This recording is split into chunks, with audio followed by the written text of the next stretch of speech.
All right, we are talking about the developmental learning theories. We have two different theories. So the first one we talk about is the cognitive development theory, and this was Piaget's theory.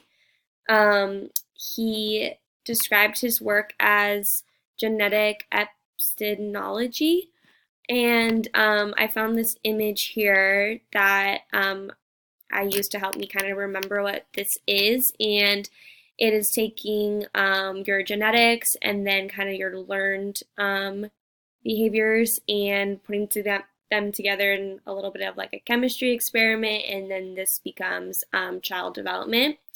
He was the first one to really only focus on children when he was looking at development and came up with these ideas. Um, the first main idea is schemas, your outlines and models that you use when you're entering a new situation. In this image here, I found to remember this. It's like schemas like a filing system in your brain. So when children are exposed to something new, they're going to go through their filing system to find something similar of how they should react to this situation. And if they have something that matches it, this would be assimilation. They're going to use that situation that they have already dealt with and then translate that to this new situation. If they don't, this would be accommodation. This is when they don't have a schema that's going to work with what they're dealing with. And they will most likely become frustrated and want to problem solve to gain back that equilibrium. And we are always striving to reach equilibrium, and this really promotes being an active learner.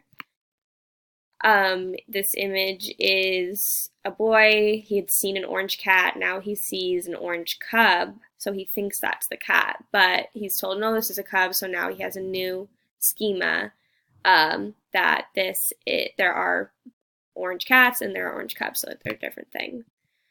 And then he also developed the learning stages of development.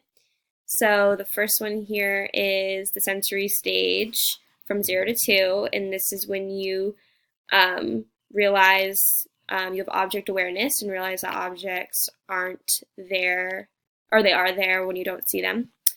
The pre-operational stage from 2 to 7, this is when you can use symbolism to make from different words and objects.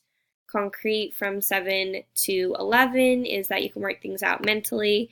And then the former operational stage is 11 and up, when you can think more abstractly. So from this, they developed the idea of discovery learning, which is that children learn best from doing things. And from all these stages came the idea of readiness that really helped to shape curriculum and was showing for learning that students shouldn't be learning things until they're at a certain level of development. So I think this obviously is really important for teaching. You need to be aware of what level your students are at. The age range that he had was like approximate. Obviously, some kids are going to be faster, some are going to be more behind. So I think it's really important to be thinking about these things when working with students. Yes, that was all for that one. The next one is the zone of proximal development.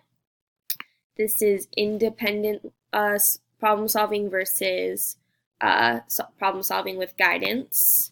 And this was Lev Vygotsky's idea.